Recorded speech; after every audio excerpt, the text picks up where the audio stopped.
Si, à cet instant précis, quelqu'un vous disait que vous alliez revivre cette vie exactement telle qu'elle est, tout ce qui s'est déjà passé, tout ce qui arrivera, chaque instant, sans la moindre exception, répété exactement de la même manière, encore et encore, pour l'éternité, sans absolument rien changer, que ressentiriez-vous? Assieds-toi avec cette idée pendant une seconde. Chaque choix que tu as jamais fait, chaque conséquence qui a suivi, chaque relation qui s'est terminée comme elle s'est terminée, chaque opportunité que tu as saisie ou que tu n'as pas saisie, chaque perte, chaque échec, chaque moment auquel tu repenses en souhaitant qu'il se soit déroulé autrement, tout cela figé, permanent, se répétant pour toujours. Pourrais-tu regarder l'ensemble de ta vie, non pas la version que tu racontes aux autres, mais la version réelle, non censurée, que toi seul connais, et dire oui, je revivrai tout cela encore une fois? La plupart des gens, lorsqu'ils restent réellement avec cette question, n'arrivent pas à oui. Ce qui arrive à la place est quelque chose de plus proche d'un inventaire silencieux de tout ce qu'il changerait. L'esprit commence à passer en revue, presque involontairement, faisant remonter des moments qu'il répète et réécrit depuis des années, la conversation qui aurait dû se passer autrement, la décision qui a mis toute chose sur la mauvaise voie, la version des événements où les choses se sont déroulées comme elles étaient censées se dérouler. Et dans cet examen, quelque chose devient visible, quelque chose qui est normalement caché, le volume immense de ta propre vie que tu as silencieusement rejeté. Pas bruyamment, pas dramatiquement, mais constamment, en arrière-plan. Une résistance constante et discrète à la vie qui s'est réellement produite, mesurée contre celle qui ne s'est jamais produite.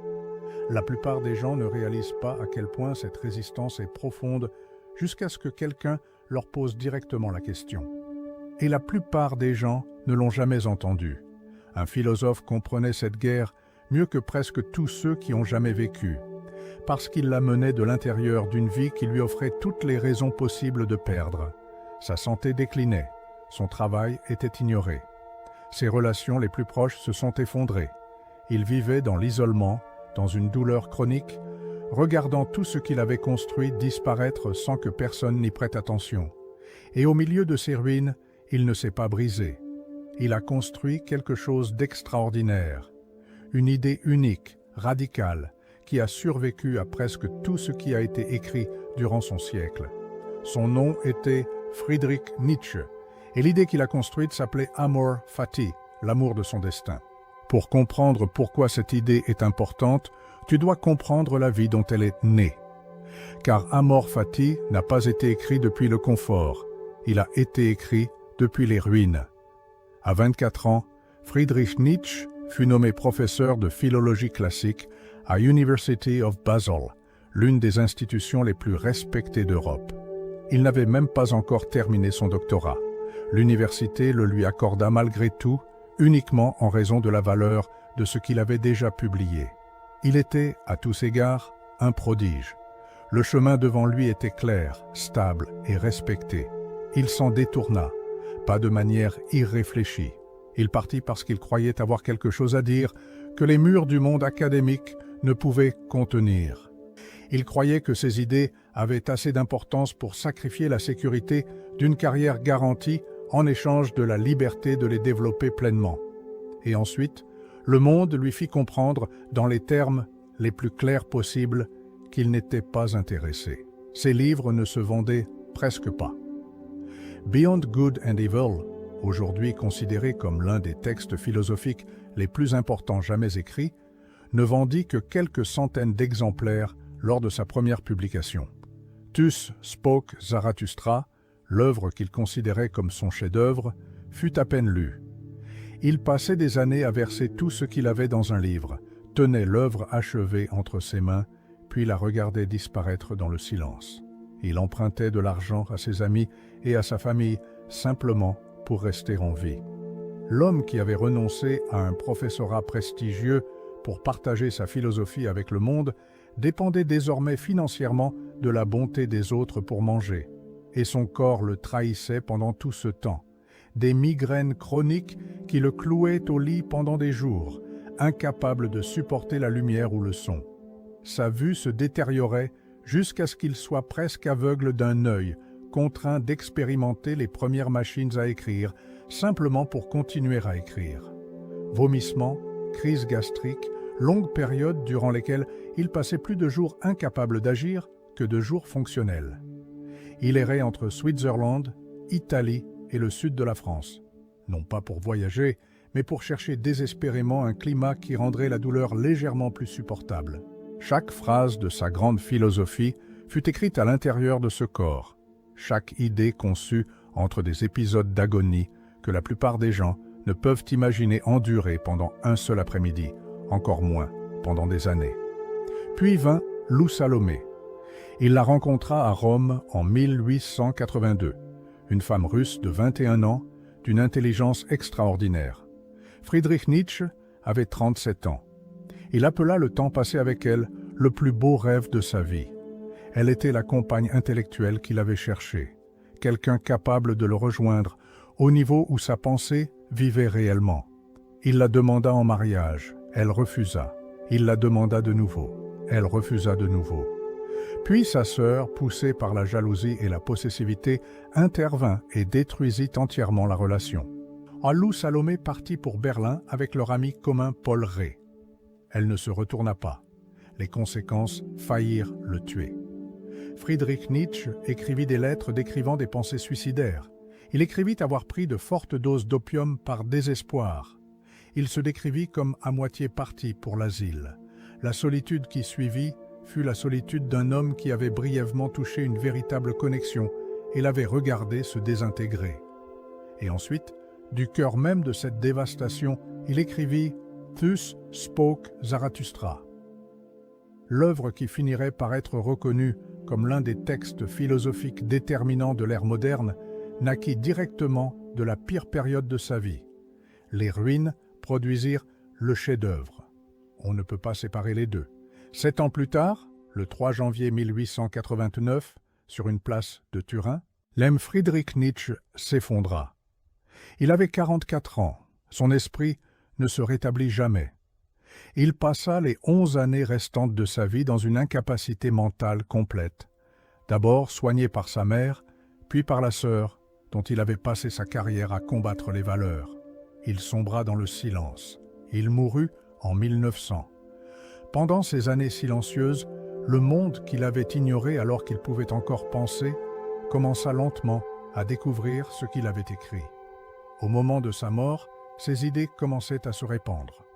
En l'espace de quelques décennies, il serait reconnu comme sans doute le philosophe le plus important de l'ère moderne. Il n'en sut jamais rien. Ainsi, la question devient inévitable. Qu'est-ce que cet homme, du cœur d'une vie qui lui donnait toutes les raisons d'être consumé par l'amertume, a réellement construit? Quelle philosophie pourrait bien émerger d'une telle souffrance tout en demandant encore à son Créateur d'aimer la vie qu'il a produite? Dans Ecce Homo, l'une de ses dernières œuvres, Friedrich Nietzsche écrivit ce qu'il considérait comme sa formule de la grandeur chez un être humain.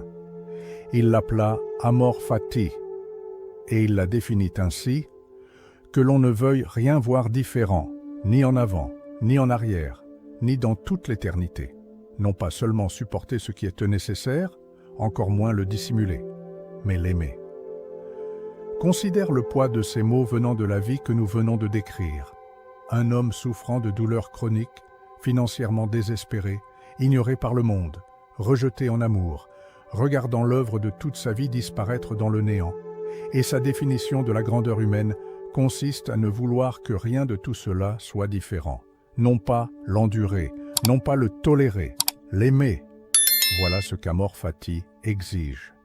Et pour comprendre pourquoi c'est plus qu'un sentiment poétique, tu dois regarder attentivement la chose à laquelle il te demande de renoncer. Car le regret, cette chose que la plupart des gens traitent comme une forme d'honnête réflexion sur soi, commence à paraître très différente lorsqu'on l'examine. Pense à ce qui se passe réellement lorsque tu regrettes une décision. Tu regardes en arrière un choix que tu as fait. Un choix fait avec les informations précises que tu avais à ce moment-là, dans l'état émotionnel précis où tu te trouvais, sous les pressions précises de cet instant exact. Et tu le juges avec un savoir que tu ne possédais pas lorsque tu l'as fait.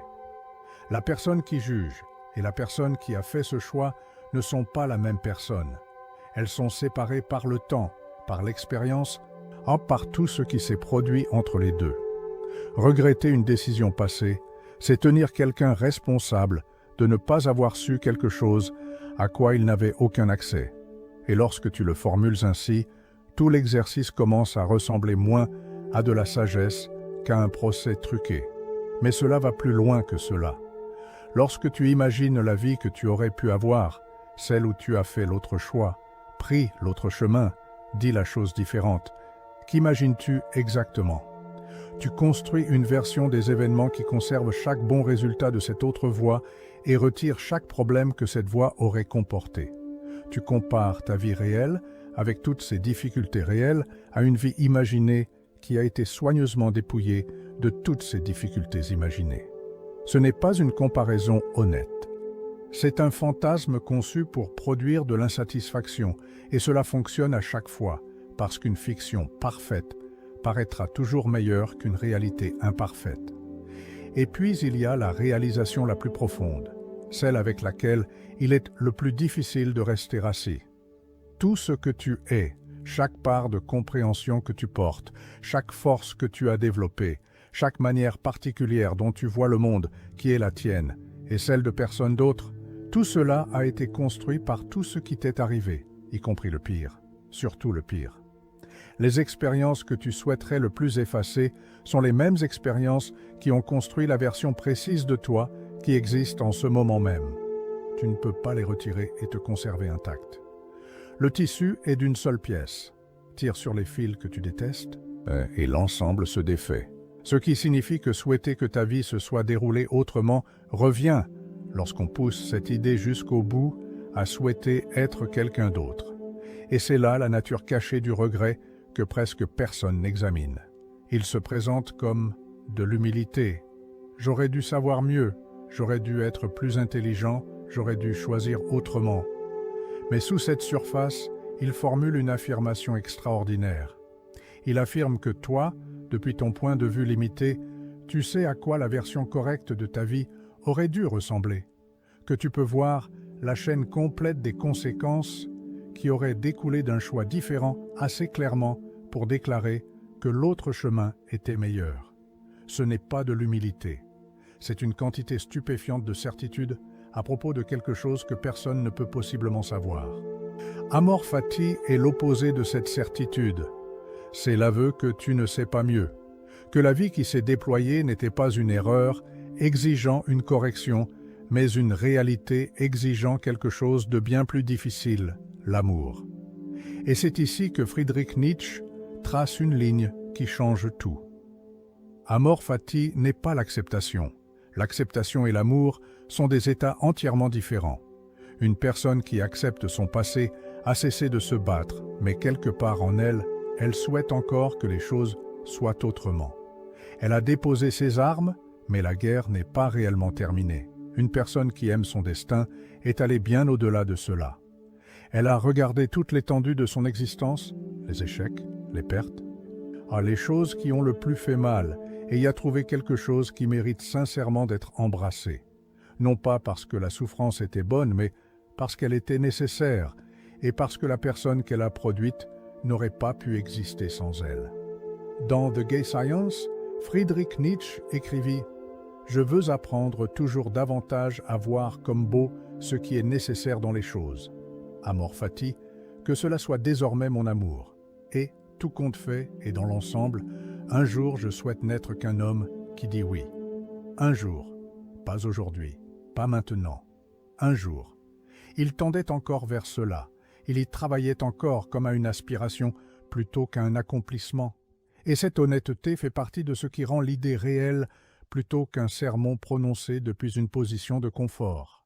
Même l'homme qui a nommé cette philosophie admettait que la vivre est une pratique de toute une vie, peut-être jamais totalement achevée. Et ce n'est pas de la passivité. Friedrich Nietzsche a passé toute sa carrière à écrire sur la volonté de puissance, l'élan à lutter, à surmonter, à pousser sans relâche vers la croissance. En surface, cela semble être l'opposé de l'amour de son destin, mais la résolution est précise. La forme la plus élevée de puissance n'est pas de conquérir les circonstances extérieures, c'est de développer la force intérieure, d'aimer sa vie telle qu'elle est réellement. Une personne qui peut être brisée par ce qui lui arrive n'a véritablement maîtrisé quoi que ce soit.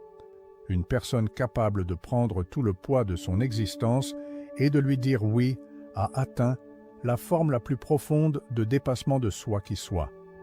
Amor fati ne remplace pas l'effort, il l'achève. Mais comprendre cela intellectuellement et le vivre réellement sont deux choses très différentes.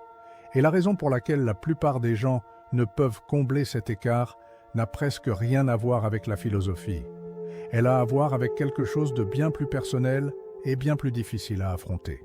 Si ce contenu a du sens pour toi, alors abonne-toi à la chaîne. Merci pour ton soutien. Lorsqu'une personne porte une blessure particulière depuis assez longtemps, un échec, une trahison, une perte qui n'a jamais complètement guéri, quelque chose de discret et de dangereux se produit. Cette blessure cesse d'être quelque chose qui lui est arrivé et commence à devenir quelque chose qu'elle est. Elle se tisse dans la manière dont cette personne explique sa vie, dans la manière dont elle donne un sens à ses choix, dans la manière dont elle comprend pourquoi les choses se sont déroulées comme elles se sont déroulées. Elle devient l'histoire vers laquelle elle se tourne lorsqu'elle a besoin d'expliquer où elle en est et pourquoi elle n'est pas ailleurs.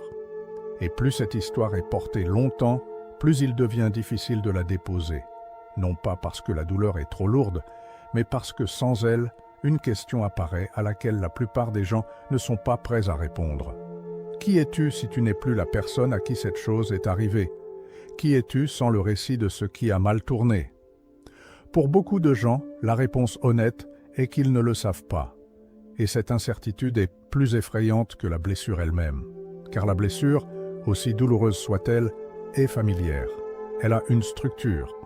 Elle fournit une explication à tout ce qui a suivi. S'en libérer signifie se tenir dans un espace ouvert, sans récit, tout prêt, expliquant pourquoi ta vie ressemble à ce qu'elle est. Et ainsi la souffrance continue. Non pas parce que la personne ne peut pas comprendre Amor fati, mais parce que le pratiquer exigerait qu'elle abandonne précisément la chose autour de laquelle elle a construit son identité. Voilà la barrière qu'aucune compréhension intellectuelle ne peut franchir à elle seule. Ce n'est pas un problème de compréhension, c'est un problème d'identité. Et il doit être affronté honnêtement avant que quoi que ce soit puisse réellement changer. Mais pour ceux qui l'affrontent réellement, pour ceux qui commencent, même imparfaitement, à desserrer l'emprise de cette vieille histoire, quelque chose d'inattendu commence à se produire. Et cela n'affecte pas seulement la manière dont ils voient le passé. Cela change la manière dont ils se tiennent face à l'avenir. Lorsqu'une personne cesse de résister à ce qui est déjà arrivé, l'anxiété à propos de ce qui pourrait arriver commence à perdre son emprise. Non pas parce que l'avenir devient sûr ou prévisible, mais parce que la peur sous-jacente a changé. La peur n'a jamais vraiment concerné des résultats précis. Elle concernait la croyance que certains résultats seraient impossibles à survivre, que si les choses tournaient suffisamment mal, d'une certaine manière, tu ne t'en remettrais pas. Mais une fois que tu as réellement regardé en arrière vers les pires choses qui te sont déjà arrivées et constaté qu'elles ne t'ont pas effacé, que tu es toujours ici, toujours en train de penser, toujours capable de sens, cette croyance se dissout silencieusement. Tu cesses d'avoir besoin de contrôler ce qui vient ensuite, parce que tu possèdes la preuve, tirée de ta propre expérience, que quoi qu'il arrive ensuite peut être affronté. Voilà ce qu'Amor fati produit réellement chez une personne qui le pratique, non pas le confort, non pas la passivité, la liberté. La liberté de traverser la vie sans se crisper contre chaque issue possible, parce que tu as découvert que ta capacité à trouver dans ton existence quelque chose digne d'être aimé ne dépend pas du fait que ton existence se déroule selon le plan prévu. Et cela doit être compris clairement, car Amor fati est facilement confondu avec la résignation. Cela peut sonner comme un abandon, comme une philosophie qui te dit d'arrêter d'essayer, d'arrêter de pousser, d'arrêter de vouloir que les choses soient meilleures. Mais il existe une différence fondamentale entre abandonner et lâcher prise. Abandonner vient de l'épuisement et du désespoir. Cela renonce à l'effort parce que cela a décidé que l'effort est inutile. Lâcher prise vient d'un lieu entièrement différent. Cela maintient un effort total, un engagement total, une implication totale envers ce qui peut être influencé, tout en relâchant l'emprise mortelle sur ce qui ne peut pas être contrôlé. La personne qui abandonne a cessé de jouer. La personne qui pratique Amor Fati joue avec tout ce qu'elle a et accueille le résultat, à quel qu'il soit, avec les mains ouvertes plutôt qu'avec les poings serrés. L'une de ces personnes est vaincue, l'autre est la personne la plus libre de la pièce. Maintenant, je te pose de nouveau la question, et j'ai besoin que tu y répondes dans les commentaires. Si tu devais revivre cette vie exacte encore une fois, tout, inchangé, pour toujours, pourrais-tu dire oui? Tu es resté avec cette question depuis le début de cette vidéo. Et peut-être qu'à présent, elle te paraît légèrement différente de ce qu'elle était il y a quelques minutes. Peut-être que l'inventaire des choses que tu changerais a évolué, ne serait-ce que d'une fraction. Peut-être que la certitude que ta vie aurait dû suivre une autre voie semble moins solide qu'auparavant. Friedrich Nietzsche a passé toute sa vie adulte à l'intérieur d'une version de cette question, et la réponse qu'il a construite, Amor Fati, n'a pas été construite depuis une position de paix. Elle a été construite par un homme qui avait vu sa carrière se dissoudre, sa santé s'effondrer, ses relations les plus proches se briser et l'œuvre de sa vie disparaître dans l'indifférence. Il avait toutes les raisons de répondre non. Il avait plus de munitions pour l'amertume que la plupart des gens n'en accumuleront durant toute une vie. Et l'ironie de son histoire est presque trop précise pour être crue. La philosophie qu'il a forgée à partir de tout cet échec, les livres que personne n'achetait, les idées que personne ne reconnaissait, la vie qui semblait, selon toute mesure extérieure, un gâchis, est devenue l'un des ensembles de pensées les plus influents de l'histoire moderne. Son œuvre a façonné la psychologie, la littérature, l'existentialisme et la manière dont des millions de personnes comprennent ce que signifie être en vie. L'homme qui écrivait sur l'amour de son destin, même lorsque son destin ne lui donnait rien à aimer, a fini par produire quelque chose qui a survécu à tout son siècle. Il n'en a jamais vu un seul jour. Il est mort dans le silence, l'esprit disparu, soigné par la sœur dont il méprisait l'idéologie, entouré d'un monde qui n'avait pas encore réalisé ce qui lui avait été donné. Ses échecs n'étaient pas des obstacles à son héritage. Ces échecs étaient la matière dont son héritage a été fait. La souffrance a produit la philosophie.